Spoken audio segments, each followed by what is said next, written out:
السلام علیکم ناظرین، دنیا نیوز پر آپ دیکھ رہے ہیں پروگرام نقطہ نظر۔ میں ہوں آپ کا میزبان محمد اجمل جامی اور میرے ساتھ تشریف رکھتے ہیں مجیب الرحمان شامی صاحب۔ سب سے پہلے آج کے موضوعات۔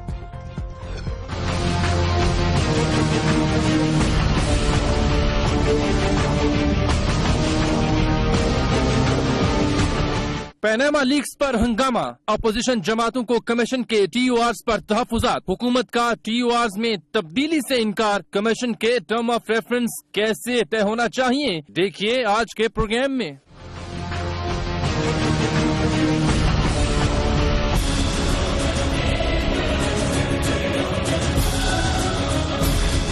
پہلے وزیر اعظم کا احتساب، پھر دوسروں کی باری، نئے ٹی او آرز، با اختیار کمیشن کی تشکیل اور 1956 کے ایکٹ کی بجائے نئے قانون کے مطابق کمیشن بنایا جائے، اپوزیشن جماعتوں کا 4 نکات پر اتفاق۔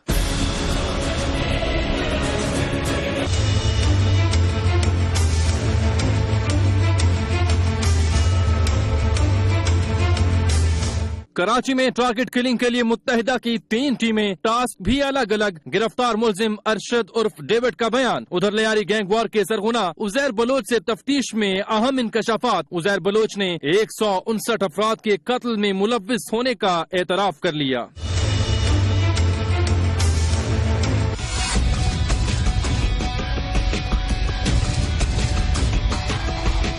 پاک بھارت سیکرٹری خارجہ ملاقات، پاکستان نے بھارت کو کلبھوشن یادو تک رسائی دینے سے انکار کر دیا۔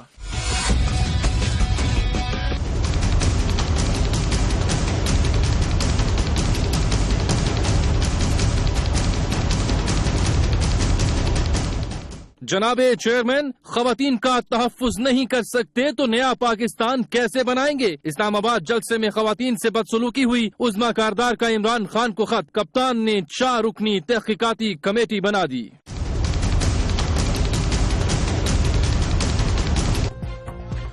تو سب سے پہلے ہم بات کریں گے پیناما لیکس کے اوپر جو حکومتی کمیشن ہے اس کی ہم بات کریں گے، بالخصوص جو ٹرمز آف ریفرنس کے حوالے سے جو تحفظات ہیں اپوزیشن جماعتوں کو اور حکومت کا جو رد عمل سامنے آیا ہے آج کے دن، اس پر بھی ہم تفصیل سے بات کریں گے۔ لیکن شامی صاحب، پروگرام شروع کرنے سے پہلے میں آپ کو 20 اپریل یعنی بدھ کے روز جو خبر ہم نے دی تھی آپ کے توسط سے کہ کیا خط لکھا جائے گا یا نہیں لکھا جائے گا، تب وزیر اعظم کی تقریر سے 2 دن پہلے ہم نے خبر بریک کی تھی، وہ دکھانا دیں آپ کو۔ دیکھیے جی، 20 اپریل بروز بدھ کو پاناما لیکس پر کمیشن بنانے کے لیے خط لکھا جائے گا یا نہیں لکھا جائے گا، پروگرام نقطہ نظر میں کیا بات ہوئی تھی دیکھیے۔ میرا یہ خیال ہے اور میری اطلاع بھی ہے۔ ٹھیک، اسے ہم خبر مان لیتے ہیں۔ آپ اسے خبر بھی مان لیں۔ ٹھیک، خبر مان لی ہم نے، میں تو فوراً کان تھا رہے اس پر۔ وزیر اعظم سپریم کورٹ کو خط لکھیں گے۔ چلیں، یہ تو بڑی اہم خبر ہے۔ اور لکھیں گے اور ان سے گزارش کریں گے کہ وہ کمیشن بنا دیں۔ شام صاحب، یہ خبر تو درست ہوئی، حالانکہ اگلے روز میں نے دیکھا تھا کچھ اخبارات میں تجزیہ کچھ یوں چھپا تھا کہ خط نہیں لکھا جائے گا، پارلیمانی کمیٹی ہی بنائی جائے گی۔ اصل میں وزیر اعظم تو یہ فیصلہ کر چکے تھے کہ انہیں اپنے آپ کو احتساب کے لیے پیش کرنا ہے اپنے خاندان کے ساتھ، اور لیکن ان کے جو حلقہ نشین ہیں ان میں سے کئی لوگ جو ہیں ان کی رائے مختلف تھی، لیکن بنیادی بات یہ تھی کہ اگر وزیر اعظم کمیشن بنانے کا اعلان نہ کرتے، یعنی سپریم کورٹ کو چٹھی لکھنے کا اعلان نہ کرتے، تو ان کی جو اخلاقی ساکھ تھی وہ بحال نہیں ہو سکتی تھی، کیونکہ انہوں نے جب ریٹائرڈ ججوں پر مشتمل کمیشن بنانے کی بات کی تھی تو اسے پذیرائی نہیں ملی تھی، اور مطالبہ کیا جا رہا تھا کہ یہ سپریم کورٹ کے چیف جسٹس کی یہ ذمہ داری ہونی چاہیے۔ تو اس ماحول میں اگر وزیر اعظم اس پر اصرار کرتے رہتے سابق ججوں پر، تو ان کی اخلاقی پوزیشن جو تھی وہ متاثر ہوتی اور وہ اپوزیشن کا سامنا نہیں کر سکتے تھے۔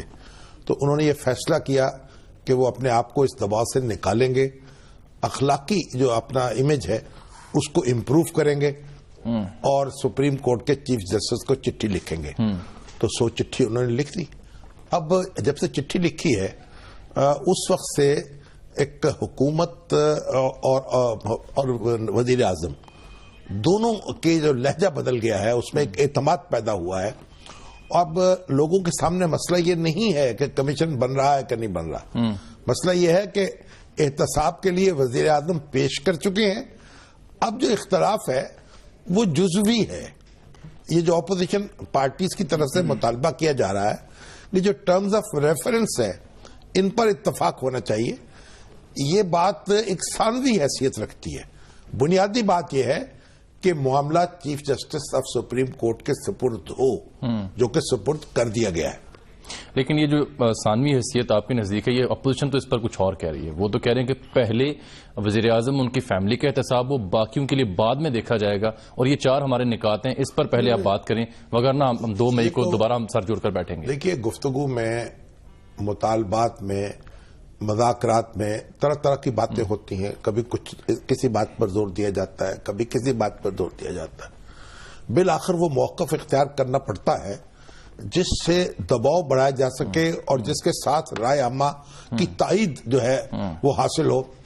اب اپوزیشن کا جو بنیادی مطالبہ تھا کہ سٹنگ جج جو ہے سپریم کورٹ کے، وہ تحقیقات کرے اور چیف جسٹس جو ہے وہ کمیشن بنائے، وہ بنیادی مطالبہ پورا ہو چکا ہے. اب حکومت یہ کہہ رہی ہے کہ ٹرمز آف ریفرنس میں ہم کوئی رد و بدل نہیں کریں گے. گویا یہ تو زاہد احمد صاحب نے آج کہا نا، زاہد احمد صاحب نے یہ بات کہی ہے. لیکن اس کا مطلب یہ ہوا کہ اگر آپ کمیشن کے پاس جاتے ہیں، دیکھیے جو یہ سارے لوگ جو ہیں اور جتنے جنہوں نے پھیلایا ہے، قرضے جن کے معاف کیے گئے ان کو بھی اس میں لایا جائے، جو باہر جن کے اکاؤنٹس ہیں ان کو بھی لایا جائے. ایک بڑی طویل فہرست جو ہے وہ شامل کر دی ہے، اس میں کوئی شبہ نہیں. جو ٹرمز آف ریفرنس ہے اس سے کام بہت پھیل جائے گا کمیشن کا، اور بڑا ایک طویل عرصہ درکار ہوگا اس سارے کام کو نپٹانے کے لیے. لیکن اب یہ مجھے بتائیے کہ یہ کمیشن بیک وقت تو یہ کام نہیں کر سکتا نا.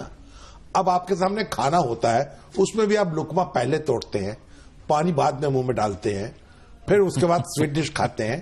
تو اس طرح سے اب یہ چیف جسٹس جو ہے، یہ کمیشن کے ارکان، ان کے ہاتھ میں یہ اختیار موجود ہے کہ وہ یہ فیصلہ کریں کہ پہلے وہ پاناما لیکس کے معاملے میں نپٹیں گے، اس سے وزیر اعظم کے اور جو بچوں پر جو الزامات ہیں ان کی سماعت کریں گے، اس کے بعد کوئی اور کام کریں گے. اور یہ جو ہماری اپوزیشن ہے، اگر یہ چاہے تو یہ سپریم کورٹ میں درخواست لے کر بھی جا سکتی ہے. یہ اس کمیشن کو یہ درخواست بھی پیش کر سکتی ہے ٹی یو آر کے حوالے سے کہ آپ ترجیحات طے کر لیں، ٹھیک، آپ پہلے اس کی سماعت کریں. تو دیکھیے، اصل معاملہ یہ ہے، اگر حکومت میں اور اپوزیشن میں اگر اس ٹرمز آف ریفرنس پر دھنگا مشتی ہوتی ہے تو یہ کوئی اچھی بات نہیں ہوگی. ٹھیک ہے، دونوں سٹیک ہولڈرز ہیں. ابھی آپ یہ آج ہماری جو آسما جہانگیر ہے، وہ یہ کہہ رہی ہیں کہ یہ تو بخیر چیف جسٹس سابق جو ہیں سعید الزمان صدیقی صاحب، ان کا بھی ہے، ان کی اور بات ہے. میں آسما جہانگیر کی بات کر رہا ہوں. فی الحال انہوں نے یہ بات کہی ہے کہ یہ سیاستدان جو ہے ان کا دفاع کرنے کو دل نہیں کر رہا ان کا لیکن ان کو غور کرنا چاہیے صورتحال پر. ان کو اپوزیشن کے ہوں یا حکومت کے ہوں، یہ جمہوریت موج ہے دریا میں اور بیرون دریا کچھ نہیں. یہ جو مچھلیاں ہیں یہ پانی کی مچھلیاں ہیں. یہ عمران خان صاحب جو ہیں وہ بھی صحرا میں نہیں تیر سکتے، اور خورشید شاہ صاحب بھی صحرا میں نہیں تیر سکتے. تو اس لیے پانی میں تیرنا ہے اگر، تو پانی کی حفاظت کرنی پڑے گی، اور کسی بات پر رکنا پڑے گا. بالکل ٹھیک ہے. تو اس لیے ان دونوں کے مفاد کا تقاضا ہے، حکومت کے مفاد کا بھی تقاضا ہے. آپ حکومت کو نیچے دکھاتے وہ شاخ ہی نہ کاٹ دے نا جس میں آپ خود بیٹھے ہوئے ہیں، جس کا آج رضا ربانی صاحب بھی اظہار کر رہے تھے لاہور میں ایک تقریب سے. نہیں، بڑی سیدھی بات ہے نا کہ آپ کا جو سسٹم ہے اس کی حفاظت کرنا، دستور کی حفاظت کرنا صرف حکومت پر لازم نہیں ہے، اپوزیشن پر بھی لازم. لیکن شاہ صاحب جس طرح زاہد احمد صاحب ڈٹے ہیں کہ نہیں جی ہم کوئی تبدیلی نہیں کریں گے ٹی یو آرز میں، جو اس سے پہلے پرویز شیخ صاحب کی پریس کانفرنس لاہور میں، اس میں تمہاری ان سے گفتگو ہوئی جب تو وہ تو کافی ویلنگ تھے کہ اپوزیشن جماعتیں اگر کچھ تجاویز لے کے آتی ہیں تو ہم ان کو بیٹھیں گے، سنیں گے، انٹرٹین کریں گے. لیکن اچانک آج موقف زاہد احمد صاحب نے کچھ اور دے دیا. یہ ایک پوزیشن ہوتی ہے جب آپ مقابلے میں اترتے ہیں نا اور کشتی کے لیے للکار رہے ہوتے ہیں، اس وقت ایک پوزیشن ہوتی ہے، اور پھر ایک دوسری پوزیشن. اگر آپ بعض اوقات سیاست میں اگر ابتدائی طور پر کنسیشن دے دیا جائے تو پھر آپ اپوزیشن اور چڑھ کے آ جاتی ہے. یہ پھر وہ کہتے ہیں گرتی ہوئی دیواروں کو ایک دھکا اور دو. چلے آپ نے محترمہ آسمہ جہانگیر صاحبہ کا ذکر کیا اور جسٹس ریٹائرڈ صدیق الزمان صدیقی صاحب کا سعید الزمان صدیقی صاحب کا جو سابق چیف جسٹس پاکستان رہ چکے ہیں. تو بریک کے بعد آتے ہیں واپس تو ان کی تجاویز کیے ہیں ٹی ورس کے حوالے سے ان کا بھی جائزہ لیتے ہیں ان سے بات کرنے کی کوشش بھی کرتے ہیں. ناظرین ملتے ہیں آپ سے اس بریک کے بعد.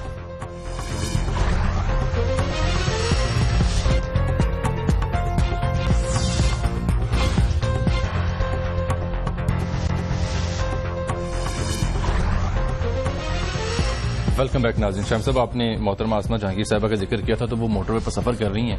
جیسے ان سے رابطہ ہوتا ہے تو ان کی بھی ہم آواز سنیں گے اس معاملے پر. اور جو سعید الزمان صدیقی صاحب کا تھا اس بارے میں رائے, وہ یہ کہتے ہیں کہ ٹی او آرز کے لیے نیا قانون لانا پڑے گا. دیکھیں بات یہ ہے کہ آسمہ جہانگیر صاحبہ کا جو کنسرن ہے نا کہ ہمیں یہ احتساب بھی کرنا ہے لیکن اپنے سسٹم کی بھی حفاظت کرنی ہے, پرانی غلطیاں اور حماقتیں نہیں دہرانی, یہ اس سسٹم کو نقصان نہیں پہنچنے دینا. یہ بڑی اہم بات ہے. اور سارے سٹیک ہولڈرز, ابھی آج بڑے ہمارے نوجوان شاعر ہیں سعود عثمانی, ان کے ساتھ ایک شام منائی جا رہی تھی یو ایم ٹی میں. کتاب بھی لانچ ہوئی ہے, ان کی تیسری کتاب آئی جل پری. اچھا, پہلی کتاب تھی قوس, تیسری کتاب تھی دوسری تھی بارش. اب تو وہ بڑے یعنی جدید غزل کہتے ہیں اور کمال کے شاعر ہیں. مفتی تقی عثمانی صاحب کے اور مفتی رفیع عثمانی صاحب کے بھتیجے ہیں. ان کے والد مولانا ذکی کیفی مرحوم میرے بڑے عزیز دوست تھے اور ہمسائے بھی تھے ایک زمانے میں. تو ان کا جو ایک شعر مجھے یہ پسند آیا بڑا, یہ میرا خیال اپوزیشن کی اور حکومت کے لیڈروں کو پیش کرنا چاہیے. بارمحل ہوگا. ہوا سے میری گہری دوستی تھی, میں جب تک شاخ سے ٹوٹا نہیں تھا. یہ تو پیغام ہے جی.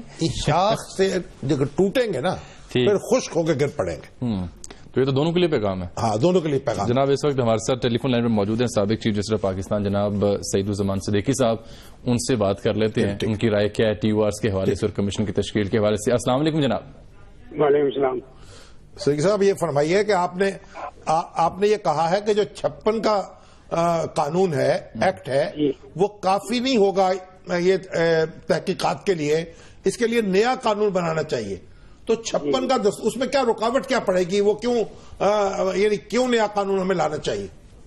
جی کہ 56 کے قانون کے تحت ٹی او آر جو ہے وہ بناتی ہے فیڈرل گورنمنٹ. ٹھیک. اور وہی اس کو ماڈیفائی بھی کر سکتی ہے, اس کو ختم بھی کر سکتی ہے, اور وہ اس پورے قصے کو ختم کر سکتی ہے. یہ کہہ سکتی ہے کہ ہم یہ وائنڈ اپ کر رہے ہیں یہ پٹیشن. ٹھیک ہے. لیکن اگر آپ کوئی نئے قانون سازی کرتے ہیں جو کہ جس کی روح سے یعنی اپوزیشن اور جو صاحب اقتدار لوگ ہیں, اگر وہ کوئی مسئلے کے حل کے لیے کوئی نئے قانون سازی کرتے ہیں تو اس میں یہ شرکت ڈالی جا سکتی ہے کہ صاحب یہ جو قانون بنایا جا رہا ہے اس کے تحت جو کمیشن بنے گا وہ کلی اختیار ہوگا, اور اس کو بغیر مرضی کے جو پارٹیز جنہوں نے مناظرہ کیا ہے اس کے بغیر آپ اس کو چینج نہیں کر سکتے. اچھا, اور دوسری بات یہ بھی ہو سکتی اس کی جو سفارشات ہیں وہ حکم کا درجہ رکھیں گی, یہ بات بھی ہو سکتی ہے. جی بالکل. وہ اگر آپ نئی قانون سازی کریں تو اس کے اندر یہ پرووائڈ کر سکتے ہیں کہ دیکھیے آپ کو میں ایک بات بتا دوں, ہمارے یہاں جو سب سے با اختیار کمیشن بنا تھا وہ اپنا وہ تھا ان کا اپنے چیف جسٹس صاحب کا جو ایسٹ پاکستان کے حمود الرحمان کمیشن. حمود الرحمان کمیشن. لیکن اس میں آپ نے دیکھا کہ اس کے اندر ان کی ریکمنڈیشن جو تھی نہ اس پر نہ آج تک عمل ہوا, نہ اس پہ کسی بھی ایک شخص پر کوئی عمل ہوا, اس لیے کہ وہ 1956 کے قانون کے تحت بنائے گئے تھے. اور اس کے اندر وہ ریکمنڈیٹری جو ہوتی ہے, وہ جو سفارشات ہوتی ہے کمیشن کی, وہ اختیار ہوتا ہے فیڈرل گورنمنٹ کا امپلیمنٹیشن کا. ٹھیک, کرے یا نہ کرے, کرے یا نہ کرے وہ تو مرضی ہے اس کی. اچھا, اب آپ یہ آپ دیکھ لیں جتنے کمیشن بنے ہمارے یہاں, سینکڑوں کے حساب سے کمیشن بنے 70 سال کے اندر. ہاں, آپ نے کسی کمیشن کو پبلش ہوتے دیکھا ہے؟ ٹھیک. آپ تو ماشاءاللہ سے بڑے تجربے کار صحافی ہیں. سوائے یہ جو دھاندلی والا کمیشن تھا اس کی سفارشات. ہاں. اچھا, مگر یہ بتائیے کہ آپ یہ جو ٹی او آرز ہیں اس وقت وہ آپ کے نزدیک بہت وسیع ہیں,